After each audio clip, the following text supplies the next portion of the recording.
Hello friends, welcome to our channel. Friends, మనకి railway department నిన్న release చేసినటువంటి railway jobs calendar 2025లో railway group డీకి సంబంధించినటువంటి నోటిఫికేషన్ గురించి కూడా మెన్షన్ చేయడం జరిగింది. అయితే ఈ నోటిఫికేషన్కి సంబంధించిన డీటెయిల్డ్ వీడియో చేయమని చాలామంది అడిగారు. సో దీనికి సంబంధించినటువంటి qualifications, age limit and examination process and selection process ఏ విధంగా ఉంటుందో ఈ వీడియోలో చెప్తాను.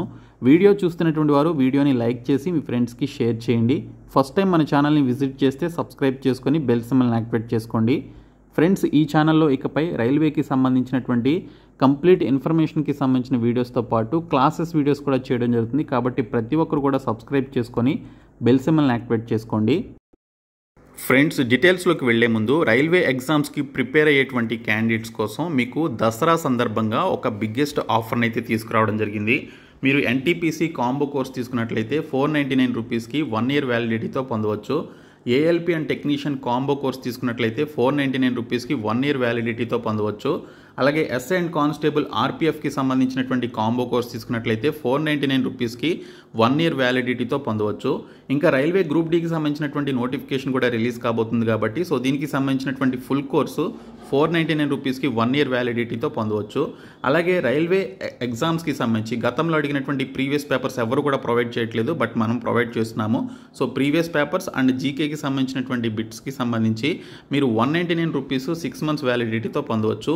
ఇవి కాకుండా ఈ కోర్సెస్ అన్నీ కూడా మీకు సింగిల్ కోర్సులో కావాలి అనుకుంటే రైల్వే ఆల్ జాబ్స్కి సంబంధించినటువంటి బిగ్గెస్ట్ కాంబో కోర్స్ని అయితే ప్రొవైడ్ చేస్తున్నాము. జస్ట్ 499 రూపీస్కే మీరు పొందవచ్చు. 1 year వ్యాలిడిటీ ఉంటుంది. సో ఈ కాంబో కోర్సులో మీకు క్లాసెస్ వీడియోస్తో పాటు మీకు పీడిఎఫ్ మెటీరియల్స్, టెస్ట్ సిరీస్ కూడా అవైలబుల్లో ఉంటాయి. ప్రస్తుతానికి పీడిఎఫ్ మెటీరియల్స్ మేము మీకు పెట్టడం జరిగింది. Previous papers, GK PDF materials అన్నీ కూడా పెట్టాము. సో అవి మీరు పొందవచ్చు. సో రాబోయేటువంటి రోజుల్లో టెస్ట్ సిరీస్ కూడా మేము మీకు యాడ్ చేయడం జరుగుతుంది. కాబట్టి ఈ కోర్సెస్ అయితే తీసుకోండి. డిస్క్రిప్షన్లో నేను మీకు యాప్ లింక్ అయితే ప్రొవైడ్ చేస్తాను. యాప్ని డౌన్లోడ్ చేసుకొని ఇమీడియట్గా ఈ కోర్సెస్ తీసుకోండి. ఫ్రెండ్స్, మనకి నిన్న అంటే అక్టోబర్ 10th 2024న అఫీషియల్గా మినిస్ట్రీ ఆఫ్ రైల్వే డిపార్ట్మెంట్ వారు 2025కి సంబంధించిన యాన్యువల్ రైల్వే జాబ్ క్యాలెండర్కి సంబంధించినటువంటి నోటీస్ని అయితే రిలీజ్ చేయడం జరిగింది. ఈ నోటీస్లో మనకి ALP, technician, NTPC, JEE, paramedical స్టాఫ్కి సంబంధించిన పోస్టులతో పాటు ఇక్కడ లెవెల్ 1 అని చెప్పేసి మెన్షన్ చేశారు. లెవెల్ 1 అంటే రైల్వే గ్రూప్ డి లెవెల్ 1కి సంబంధించినటువంటి జాబ్స్ అనమాట. సో ఈ జాబ్స్కి సంబంధించినటువంటి నోటిఫికేషన్ వచ్చేసి మనకి సెప్టెంబర్ 2025న రిలీజ్ చేయబోతున్నారని ఇక్కడ మనకి డేట్ కూడా ఇవ్వడం జరిగింది. సో 2025 సెప్టెంబర్లో మనకి ఫుల్ నోటిఫికేషన్ వస్తుంది. మనకి 2019లో నోటిఫికేషన్ రిలీజ్ చేసినప్పుడు 55,000+ వేకెన్సీస్తో మనకి నోటిఫికేషన్ రిలీజ్ చేయడం జరిగింది. దాదాపు ఒక 6 years తర్వాత మనకి ఈ నోటిఫికేషన్ వస్తుంది కాబట్టి మళ్ళీ మనకి 55,000 వేకెన్సీస్ అయితే మనకి ఖచ్చితంగా ఉండే అవకాశం అయితే ఉంటుంది. సో ఆల్ ఇండియా వైడ్గా ఈ గ్రూప్ డి వేకెన్సీస్కి సంబంధించి చాలామంది ఎదురు చూస్తూ ఉంటారు. కాబట్టి ఈ నోటిఫికేషన్ హ్యూజ్ వేకెన్సీస్తోనే రిలీజ్ అవుతుంది. సో మీకు క్వాలిఫికేషన్స్ ఉంటే ఖచ్చితంగా మీరు అప్లై చేసుకునే ప్రయత్నం కూడా చేయొచ్చు. అయితే ఈ రిక్రూట్మెంట్కి సంబంధించిన selection process, age limit, qualifications ఏంటనేది క్లియర్గా చెప్తాను. మీరు చివరి వరకు చూసి అప్లై చేసుకోండి. నోటిఫికేషన్ రిలీజ్ అయిన తర్వాత అప్లై చేసుకోవచ్చు, బట్ మీరు ప్రిపరేషన్ కనుక ఇప్పటి నుంచే స్టార్ట్ చేసినట్లయితే మీకు చాలా హెల్ప్ఫుల్ అవుతుంది. మీరు నోటిఫికేషన్ వచ్చేంత వరకు వెయిట్ చేస్తే మాత్రం లాస్ అయ్యేది మీరే. సో దీనికి సంబంధించి గ్రూప్ డి యొక్క కంప్లీట్ కోర్స్ని మేము మీకు 1 year వ్యాలిడిటీతో ప్రొవైడ్ చేస్తున్నాము. సో కాబట్టి మీరు ఆ కోర్స్ అయితే తీసుకోండి. డిస్క్రిప్షన్లో యాప్ లింక్ ఉంటుంది, చూడండి. ఫ్రెండ్స్, ఈ రిక్రూట్మెంట్కి సంబంధించినటువంటి qualifications, age limit and selection process ఏ విధంగా ఉంటుందనేది 2019లో railway group D level 1 notification release అయింది కదా. సో ఆ నోటిఫికేషన్ బేస్ చేసుకొని నేను మీకు కంప్లీట్ ఇన్ఫర్మేషన్ చెప్తాను. మీరు చివరి వరకు చూడండి, మీకు ఒక ఐడియా వస్తుంది. సో ఇక్కడ చూసుకున్నట్లయితే మనకి ఈ గ్రూప్ డి నోటిఫికేషన్ ద్వారా చాలా రకాల డెసిగ్నేషన్ ఉన్నటువంటి పోస్టులని, చాలా రకాల పోస్టులను అయితే భర్తీ చేస్తారు. ఇందులో మనకి assistant workshop, assistant bridge, assistant C&W, assistant depot stores, assistant loco shed diesel, assistant loco shed electrical, assistant operations electrical, assistant pointsmen, assistant signal and telecom, assistant track machine, అలాగే assistant TL and AC, assistant TL and AC workshop, assistant TRD, assistant works workshop, hospital assistant, track maintainer grade 4 అనేటువంటి పోస్టులని భర్తీ చేయడం జరుగుతుంది. So దీనికి సంబంధించి ఇక్కడ qualifications చూడండి. So minimum educational qualifications అని చెప్పేసి ఇచ్చారు. సో ఈ పోస్టులకి సంబంధించిన క్వాలిఫికేషన్స్ చూస్తే 10th పాస్ ఆర్ అని చెప్పేసి ఇచ్చారండి. Okay, 10th pass or ITI from institutions recognised by NCVT or SCVT or national apprenticeship certificate కలిగినటువంటి వారు కూడా అప్లై చేసుకోవచ్చు. ఇక్కడ చూసినట్లయితే 10th పాస్ అయినటువంటి వారు అప్లై చేసుకోవచ్చు అండ్ 10thతో పాటు ఐటీఐ కలిగినటువంటి వారు కూడా అప్లై చేసుకోవచ్చు అండి. ఓకే, మీకు ఎన్సీవీటీ లేదా ఎస్సీవీటీ సర్టిఫికేట్స్ ఉన్నా కూడా అప్లై చేసుకోవచ్చు. అండ్ అప్పుడు మనకి 18 to 33 years ఏజ్ లిమిట్ అయితే ఇవ్వడం జరిగింది. సో మనకి రీసెంట్గా ఈ 33 yearsకి మరొక 3 years యాడ్ చేసి 18 to 36 years అయితే చేశారు. అది ఓన్లీ ఈ ఒక్క సంవత్సరానికి సంబంధించిన నోటిఫికేషన్స్కి మాత్రమే పెంచడం జరుగుతుందని నోటిఫికేషన్లో కూడా ప్రతి నోటిఫికేషన్లో రైల్వే డిపార్ట్మెంట్ చెప్పడం జరిగింది.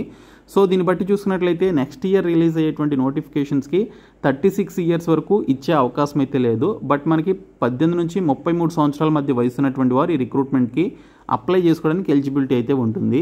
అండ్ దీనితో పాటు ఎస్సీ ఎస్టీ క్యాండిడేట్స్ ఎవరైతే ఉన్నారో వారికి 5 years ఏజ్ రిలాక్సేషన్ ఉంటుందండి. అంటే ఈ 33 yearsకి మరొక 5 years యాడ్ చేసుకొని మీకు ఏజ్ లిమిట్ సరిపోకపోతే ఎస్సీ ఎస్టీ క్యాండిడేట్స్ వారు 38 years ఉన్నా కూడా అప్లై చేసుకునే విధంగా ఏజ్ రిలాక్సేషన్ని కలుపుకోవచ్చు.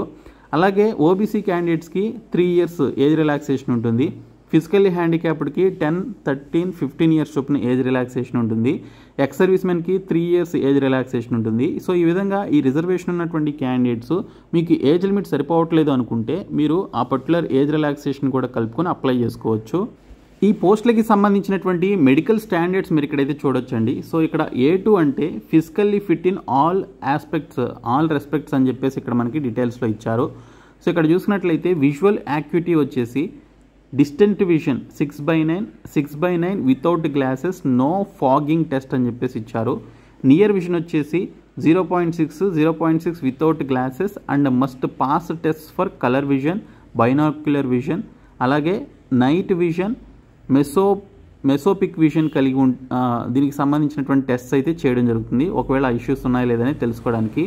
అదే మీరు ఇక్కడ మెడికల్ స్టాండర్డ్ A3 కనుక కలిగి ఉన్నట్లయితే ఇక్కడ మనకి ఫిజికల్లీ ఫిట్ ఇన్ ఆల్ రెస్పెక్ట్స్లో మీరు కలిగి ఉండాలని చెప్పేసి ఇచ్చారు. So 6/9 with or without glasses అని చెప్పేసి ఇవ్వడం జరిగింది.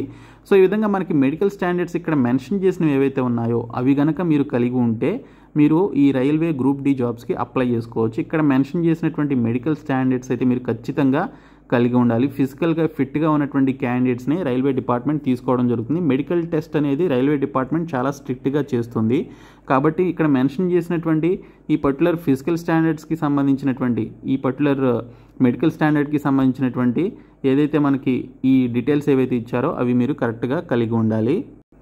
అండ్ ఈ గ్రూప్ డి పోస్టులకి సంబంధించినటువంటి రిక్రూట్మెంట్ ప్రాసెస్ లేదా సెలక్షన్ ప్రాసెస్ ఏ విధంగా ఉంటుందో ఇప్పుడు చూద్దామండి. ఇది చాలా ఇంపార్టెంట్.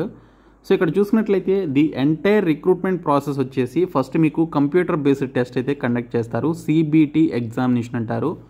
ఇందులో ఎవరైతే మినిమం క్వాలిఫైయింగ్ మార్క్స్తో పాస్ అవుతారో వారు ఫిజికల్ ఎఫిషియన్సీ టెస్ట్ PET టెస్ట్కి అటెండ్ అవ్వాల్సి ఉంటుంది. అది కూడా క్వాలిఫై అయినటువంటి క్యాండిడేట్స్కి డాక్యుమెంట్ వెరిఫికేషన్ చేస్తారు. డాక్యుమెంట్ వెరిఫికేషన్ కూడా మీరు కంప్లీట్ చేసుకున్నట్లయితే మెడికల్ ఎగ్జామినేషన్ ఉంటుంది. అంటే టోటల్గా 4 stages ద్వారా మిమ్మల్ని సెలెక్షన్ చేయడం జరుగుతుంది. సో ఇప్పుడు ముందుగా మనకి ఈ కంప్యూటర్ బేస్డ్ టెస్ట్ ఏదైతే ఉందో ఈ కంప్యూటర్ బేస్డ్ టెస్ట్ వచ్చేసి మనకి ఇక్కడ చూసుకుంటే టోటల్ 100 questions సంబంధించి ఎగ్జామినేషన్ ఉంటుంది.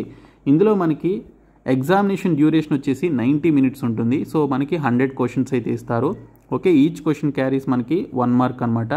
సో ఇక్కడ చూసినట్లయితే మనకి జనరల్ సైన్స్ నుంచి చూస్తే 25 questions వస్తాయి, మ్యాథమెటిక్స్ నుంచి 25 questions వస్తాయి, జనరల్ ఇంటెలిజెన్స్ అండ్ రీజనింగ్ నుంచి 30 questions వస్తాయి, general awareness and current affairs నుంచి 20 questions వస్తాయి. టోటల్గా మనకి 100 questions 90 minutes టైంలో మీరు కంప్లీట్ చేసుకునే విధంగా మీకు కంప్యూటర్ బేస్డ్ టెస్ట్ అయితే కండక్ట్ చేస్తారు. ఈచ్ క్వశ్చన్ క్యారీస్ 1 mark అని చెప్పేసి ఇక్కడ మనకి క్లియర్గా మెన్షన్ చేయడం జరిగింది. అండ్ ఎవరైతే PWD క్యాండిడేట్స్ స్క్రైబ్ని పెట్టుకున్నటువంటి క్యాండిడేట్స్కి ఎక్స్ట్రాగా 120 minutes వరకు టైం అయితే ఇవ్వడం జరుగుతుంది. అంటే నార్మల్ క్యాండిడేట్స్కి 90 minutes అయితే స్క్రైబ్ని పెట్టుకున్నటువంటి క్యాండిడేట్స్కి 120 minutes టైం అయితే ఇస్తారు. సో ఈ విధంగా మనకి స్క్రైబ్కి ఎక్స్ట్రా టైం అయితే ఇవ్వడం జరుగుతుంది. ఇంకా నెగిటివ్ మార్కింగ్ కూడా ఉంటుందండి. రైల్వే ఎగ్జామ్ అనగానే అది ఏ ఎగ్జామ్ అయినా కూడా మనకి 1/3 ఆఫ్ నెగిటివ్ మార్కింగ్ ఉంటుంది. కాబట్టి మీరు చాలా జాగ్రత్తగా అప్లికేషన్ దీనికి సంబంధించి ఎగ్జామినేషన్ అయితే రాయాలి. సో మీరు రాసినటువంటి ఈ పర్టికులర్ కంప్యూటర్ బేస్డ్ ఎగ్జామినేషన్లో మీరు క్వాలిఫై అవ్వాలి అంటే UR క్యాండిడేట్స్కి 40%, EWSకి 40%, OBC నాన్ క్రీమీ లేయర్ క్యాండిడేట్స్కి 30%, ఎస్సీ క్యాండిడేట్స్కి 30%, ఎస్టీ క్యాండిడేట్స్కి 30% ఆఫ్ మార్క్స్ వస్తే మీరు క్వాలిఫై అవ్వడం జరుగుతుంది. సో ఇక్కడ మనం సిలబస్ చూడొచ్చు. సిలబస్ వచ్చేసి మ్యాథమెటిక్స్కి సంబంధించి number system, BODMAS, decimals, fractions, LCM, HCF ఈ విధంగా మనకి పైప్స్ అండ్ కిస్టన్స్ వరకు క్లాక్స్, అలాగే క్యాలెండర్స్, క్యాలిక్యులేషన్స్, ఏజ్ క్యాలిక్యులేషన్స్ ఇవన్నీ కూడా మనకి ఉంటాయి. ఎలిమెంటరీ స్టాటిస్టిక్స్ నుంచి కొంత జామెట్రీ, ట్రిగ్నోమెట్రీ, ఆల్జీబ్రా నుంచి కూడా మనకి కొన్ని క్వశ్చన్స్ అయితే వస్తాయి. తక్కువే వస్తాయి మనకి అడ్వాన్స్డ్ మ్యాథ్స్ లేదా ప్యూర్ మ్యాథ్స్ నుంచి. మిగిలినటువంటి టాపిక్స్ యాప్టిట్యూడ్ ఏదైతే ఉంటుందో అర్థమెటిక్, సో దాని నుంచి మనకి ఎక్కువ క్వశ్చన్స్ రావడం జరుగుతుంది. 10th స్టాండర్డ్లోనే మనకి క్వశ్చన్స్ అయితే ఇస్తారు. తర్వాత మనకి జనరల్ ఇంటెలిజెన్స్ అండ్ రీజనింగ్కి సంబంధించి చూసుకున్నట్లయితే మీరు ఎక్కువగా స్కోర్ చేయగలిగేటువంటి టాపిక్ అనమాట ఇది. సో దీనికి సంబంధించి ఇక్కడ ఏవైతే టాపిక్స్ ఉన్నాయో కోడింగ్ అండ్ డికోడింగ్ కావచ్చు, బ్లడ్ రిలేషన్స్ కావచ్చు, డైరెక్షన్ సెన్స్ టెస్ట్ కావచ్చు, అలాగే డెసిషన్ మేకింగ్, ర్యాంకింగ్కి సంబంధించినటువంటి questions, data interpretation and sufficiency, Venn diagrams, syllogisms వీటి నుంచి మనకి క్వశ్చన్స్ అయితే రావడం జరుగుతుంది. ఇంకా జనరల్ సైన్స్ కనుక చూసుకున్నట్లయితే ఓకే, సో జనరల్ సైన్స్లో ముఖ్యంగా మనకి physics, chemistry and life sciences అంటే బయాలజీ నుంచి మనకి ఎక్కువగా ఫోకస్ చేయడం జరుగుతుంది. సో ఈ 3 టాపిక్స్ నుంచే మనకి ఎక్కువ క్వశ్చన్స్ అయితే వస్తాయి. సో ఇది మీరు అస్సలు తక్కువ అంచనా వేయకూడదు. ఓకే, సో ఇవి మీరు బాగా చదువుకోవాల్సి ఉంటుంది. 10th స్టాండర్డ్లో మనకి క్వశ్చన్స్ అయితే వస్తాయి. ఇంకా జనరల్ అవేర్నెస్ ఆన్ కరెంట్ అఫైర్స్కి సంబంధించి science and technology, sports, culture, personalities, economics, politics and any other subject of ఇంపార్టెన్స్కి సంబంధించిన టాపిక్స్ నుంచి మనకి క్వశ్చన్స్ అయితే రావడం జరుగుతుంది. సో ఈ విధంగా మనకి సిలబస్ అయితే ఉంది. ఓకే, తర్వాత ఫిజికల్ ఎఫిషియన్సీ టెస్ట్ చూసుకున్నట్లయితే మేల్ క్యాండిడేట్స్ వచ్చేసి 35 kgs ఆఫ్ వెయిట్ని మీరు దీనికి సంబంధించి లిఫ్ట్ చేసి దాన్ని క్యారీ చేయాలండి. 100 meters మీరు క్యారీ చేయాల్సి ఉంటుంది. 2 minutesలో మీరు కంప్లీట్ చేసుకోవాలి. అలాగే should be able to run for a distance of 1000 meters in 4 minutes and 15 seconds in 1 chance అని చెప్పేసి ఇచ్చారు. సో 1000 metersని మీరు 4 minutes 15 secondsలో ఓన్లీ ఒక్క ఛాన్స్ మాత్రమే ఉంటుంది. ఆ ఒక్క ఛాన్స్లోనే మీరు కంప్లీట్ చేసుకోవాలి. అదే ఫిమేల్ క్యాండిడేట్స్ వచ్చేసి మీకు 20 kgs వెయిట్ అయితే ఇస్తారు.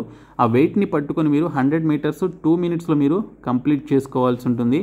1 chance without putting the weight down అని చెప్పేసి ఇచ్చారు. సో వెయిట్ అనేది మీరు ఆ ఒక్క ఛాన్స్లో కింద ఎక్కడా కూడా పెట్టకూడదు.